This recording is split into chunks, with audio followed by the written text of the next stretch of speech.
L'été nous amène bien sûr de grands chantiers un peu partout au Québec et notamment ici à Saint-Jean-sur-Richelieu. Petite parenthèse, hier ma fille me dit « Papa, est-ce que ça va arriver un jour qu'il n'y aura pas de travaux l'été? » Ma réponse, non, parce qu'on est au Québec et à tous les étés, il y aura des travaux et il y aura de grands chantiers.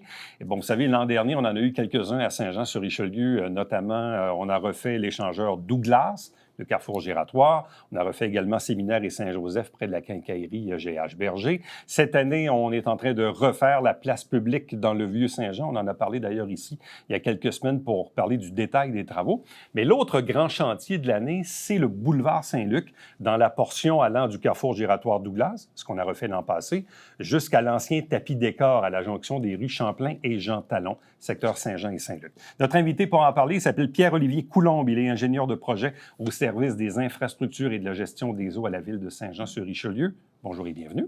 Bonjour, merci. Bon, le carrefour Douglas l'an passé, c'était un peu comme le début ou la phase 1 de ce qui allait suivre cette année. Oui, effectivement. C'est certain que le giratoire avait besoin, entre guillemets, d'être remodernisé, en fait, pour le débit de circulation, exactement. Et là, on s'enligne vers, effectivement, la phase qu'on appelle, nous, la phase 1 des travaux du boulevard Saint-Luc, qui se trouve à être de Champlain jusqu'à Normandie, en fait. Il suivra éventuellement une phase 2 de Normandie jusqu'au carrefour giratoire Douglas. Exactement. Bon, évidemment, on a vu dans les derniers mois la démolition de l'ancien tapis décor. On a vu probablement quoi, des travaux de décontamination? Exactement, oui, décontamination. Il y avait une ancienne station-service là, il y a de ça très longtemps. Des vieilles tanks à essence qui devaient être enlevées et le sol à décontaminer. Donc, évidemment, il y avait des hydrocarbures et aussi, on a retrouvé du plomb. Donc, ça a été décontaminé dans les dernières semaines dans l'optique de pouvoir laisser un terrain propice à une rue. Donc, qui va laisser place à le futur boulevard Saint-Luc. En fait. Bon, parce que là, en ce moment, il y a comme un gros trou, là. Oui. Mais qui éventuellement sera comblé. Tout à fait, exactement. Les rues passent là. Bon, parce que ça, c'est l'autre chose également. Quand les gens ont vu, ils se sont dit « Ouais, il y a un projet, on va urbaniser le boulevard Saint-Luc, on va refaire ça, surtout refaire l'intersection, qui est quand même, somme toute, assez dangereuse pour les automobilistes, mais aussi pour les cyclistes et surtout pour les piétons, on y reviendra. » Mais certains ont pensé pendant un moment qu'on ferait un carrefour giratoire à cet endroit-là. Puis moi-même, je le regardais. Je me suis dit, s'ils veulent faire un carrefour giratoire, il n'y a pas beaucoup d'espace entre les autobus d'Olbec, la SAQ, puis l'intersection Séminaire-Rita. Donc, or, le carrefour, on y a peut-être pensé, mais c'était pas réaliste. Exactement. Donc, ça a été évalué il y a une certaine époque déjà, mais ça fait déjà très longtemps que le projet est un T. Depuis l'achat, en fait, du magasin Flore Déco, on est vraiment rendu dans une intersection en T qui va permettre une facilité au niveau de la mobilité. Les cyclistes, les intersections vont être beaucoup moins larges à traverser. Ça va être beaucoup plus propice aux piétons aussi. Accessibilité, on pense vraiment à mobilité durable, mobilité active, excusez-moi. Donc, ça va être très efficace. Bon, parce que pour les cyclistes, il y a quand même une piste cyclable en bordure de la rue Champlain-Jean Talon. Exact. Par contre, pour les piétons, un piéton qui veut traverser du nord au sud, c'est un peu pris là, pour se rendre jusqu'à Séminaire-Rita, revenir sur ses pas et revenir comme ça. Évidemment, l'humain étant l'humain, il y en a qui se risquent à traverser illégalement, ce qui rend la chose extrêmement dangereuse parce qu'il n'y a rien de balisé à cet endroit-là. Exactement. Rien de balisé. Par contre, une fois l'intersection en T officiellement terminée, là, il va y avoir évidemment des feux pour les piétons, des feux pour les cyclistes. Il va y avoir une intersection vraiment très bien balisée avec une petite zone de refuge quand même aussi dans le terre-plein pour permettre aux gens de faire des demi-traversées, attendre un peu, puis etc. Donc, ça va être très, très focalisé en fait au niveau du cycliste et du piéton, cette intersection-là, pour faciliter les accès. Là. Bon, regardons un peu en détail quand on est à Séminaire-Rita versus Champlain-Jean Talon. Il y a le boulevard du Séminaire qui est un 4 voies. Il y a le boulevard Saint-Luc qui est un 4 voies. Oui. Est-ce qu'on aura 4 voies jusqu'à l'intersection Champlain-Jean Talon? Oui, exactement. Ça va être 4 voies et il va y avoir aussi des voies de virage pour faciliter le tout. Mais oui, ça va être 4 voies là, au complet. On fait une poursuite, en fait. On prend le boulevard Saint-Luc comme il l'est, double travée double, et on le poursuit jusqu'à Champlain. Donc, le gros de l'affaire, c'est la gestion du feu de circulation, parce que tout va se jouer là pour les gens qui veulent aller vers le nord, qui veulent aller vers le sud, ou les gens qui sont sur Champlain-Jean Talon et qui veulent aller sur Boulevard Saint-Luc. Bref, c'est le feu de circulation qui est un peu l'espèce de pierre d'achoppement de ce projet-là. Tout à fait. Donc, l'intersection va devenir, en fait, après les travaux, une intersection avec feu de circulation. Donc, contrairement à un giratoire là, qu'on n'aurait pas eu du tout là, ce principe-là, ça aurait été c'est plus facile, en fait, avec des feux de circulation pour gérer les piétons et les cyclistes. Donc, si on est sur boulevard Saint-Luc, direction Est, donc direction Rivière-Richelieu, quand on va arriver au bout, Oui, à droite, virage vers Champlain, à gauche, virage vers Jean-Talon. exact. Et de l'autre côté, quelqu'un qui va arriver par Champlain va pouvoir emprunter la première bretelle de boulevard Saint-Luc et inversement la même chose pour Jean-Talon, boulevard Saint-Luc. Tout à fait. Exactement. Tout simplement. Oui. Bon. À quel moment commencent les travaux? Je comprends que là, on a déjà décontaminé, mais le gros de l'affaire commence à quel moment? Donc, dès le 3 juin, vous avez déjà vu peut-être des PMV, Oui. des panneaux à message variable, s'afficher. Il y en a 5 au total, là, au pourtour en périphérie du chantier. On annonce le 3 juin sur ces panneaux-là comme étant des travaux, ce qu'on appelle préparatoires. On va élargir des bretelles, on va élargir, en fait, une section près de Rita dans l'optique de pouvoir faciliter les accès au niveau des travaux en soi. Et on commence officiellement le 10 juin. L'excavation dans Jean-Talon. Jean-Talon va être fermé à ce moment-là, donc complètement fermé. Ça circulera plus à cet endroit-là. On va planifier des détours via Chêne-Vert et Saint-Gérard.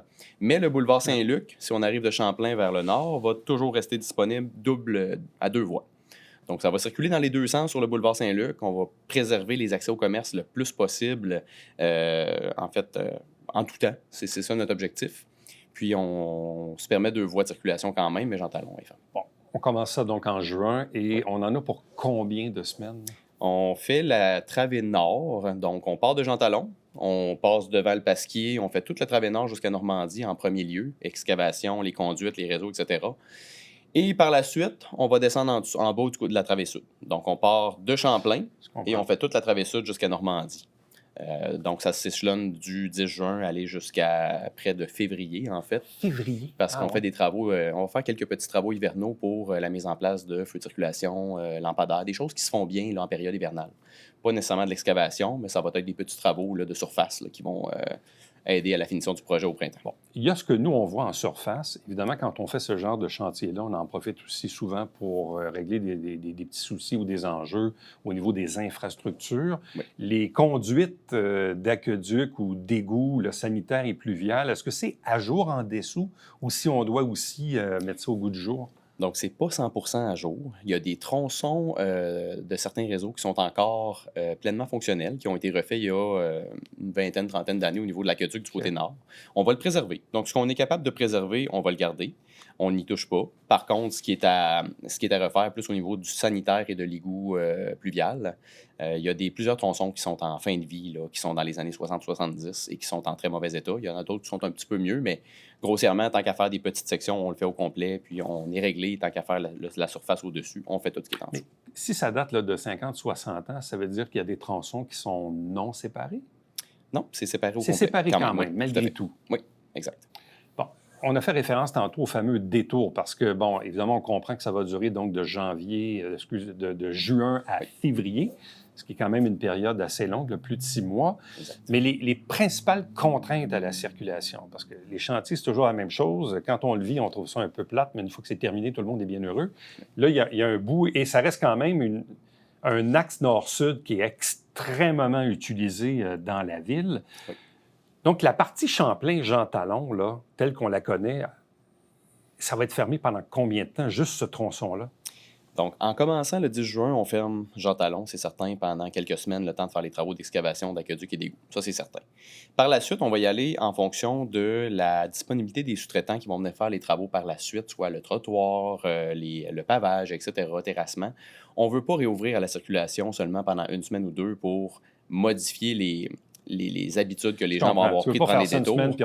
Mais si je suis capable de réouvrir pendant 3, 4, 5 semaines, là, peut-être que ce sera envisageable, mais on va le savoir en cours de route en fonction de la planification et les sous-traitants de l'entrepreneur général. Donc, on peut peut-être le faire, mais on ne veut pas le garantir parce que changer les habitudes d'une semaine à l'autre, c'est jamais bon. Ça va être encore plus de trafic. Ça veut dire que les citoyens du secteur ou les automobilistes qui empruntent Champlain-Jean-Talon, ils doivent se mettre dans la tête que pour les prochains mois, oui, on devra avoir une routine de détour. Si possible, effectivement. Bon, quelqu'un qui est sur Champlain, direction nord, oui.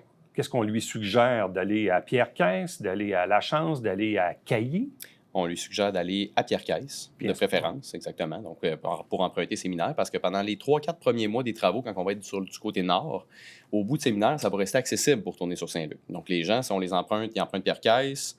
Ils peuvent passer par Normandie pour aller sur Saint-Luc et ils peuvent passer par Séminaire pour aller sur Saint-Luc. Et ça veut dire, je prends l'exemple, quelqu'un qui est actuellement comme ici, là, dans le Vieux-Saint-Jean, disons, je m'en vais à l'île Sainte-Thérèse. Là. Oui. Champlain, Pierre-Caisse, Séminaire, Saint-Luc, Saint-Gérard, Chêne-Vert. Chêne-Vert. Ou directement Normandie. Donc, ça peut être Pierre-Caisse, Normandie, jusqu'au bout. Donc, on tombe sur Saint-Gérard jusqu'à Chêne-Vert. Ça fait un détour un peu moins en zigzag. Okay. Mais le pire, c'est que là, on en parle aujourd'hui, mais je pense que tant que les gens ne seront pas rivés là, à la première, puis à la deuxième, puis à la troisième fois, là, oui. Puis on le vit à Iberville avec la première rue, avec les travaux du MTQ au ruisseau Hazen, on a beau se dire qu'il faut faire le grand détour par boulevard d'Iberville, mais ce n'est pas un réflexe naturel. Mais on comprend que ça va être ça. T'sais, là, on a parlé beaucoup, évidemment, de la portion, disons, entre la SAQ et le bord de l'eau. Mais l'autre portion qui va, disons, de Séminaire jusqu'à Normandie-Saint-Gérard, qu'est-ce qu'on fait au juste du côté nord et du côté sud? C'est sensiblement les mêmes travaux. Évidemment, au niveau des réseaux, aqueducs et d'égouts, c'est pratiquement la même chose. On refait les réseaux en neuf puis on les modernise. Par la suite, du côté sud, on va venir ajouter un trottoir et une piste cyclable. Éclairage aussi, donc un bel éclairage là, du côté de la piste cyclable et du côté de la rue. Du côté nord, on fait qu'un trottoir. Donc, on rajoute des bordures partout là, pour vraiment moderniser l'endroit, mais on rajoute un trottoir du côté nord. Grossièrement, là, puis on fait une noue végétalisée dans le centre aussi. Ça veut dire quoi? Ouais. Noue végétalisée, c'est un système de drainage, en fait, qui va être au centre. Actuellement, on a un fossé standard dans le centre du terre-plein. On va le convertir en noue végétalisée avec un système pluvial qui va permettre à faire de la rétention d'eau, en fait, en cas de grosse pluie intense, qui ne permettra pas, exemple, à notre réseau pluvial de tout absorber ce qui va tomber d'une shot. Ça va faire un peu de rétention dans cette noue végétalisée-là. Oui, je sais, parce que quand on a eu des grosses pluies, je pense que c'est l'été passé, il y a quelques citoyens là, en bordure qui ont été inondés.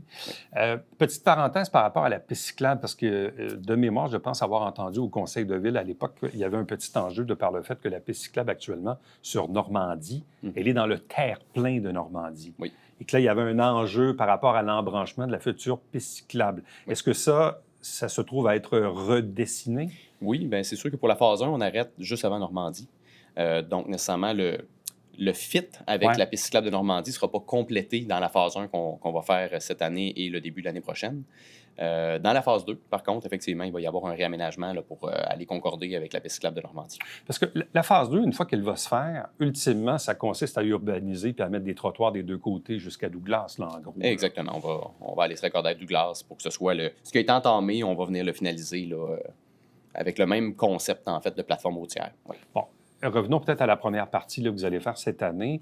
Est-ce que ceci va avoir un impact au niveau du stationnement de la SAQ ou à la limite du côté des autobus d'Olbec?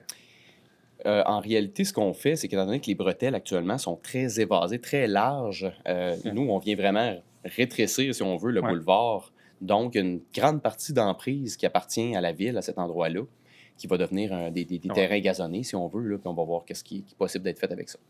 Un gros merci pour ces précieux détails de ce grand chantier du boulevard Saint-Luc cette année. Merci. Ça me fait plaisir. Merci. Restez avec nous. On vous revient après ceci.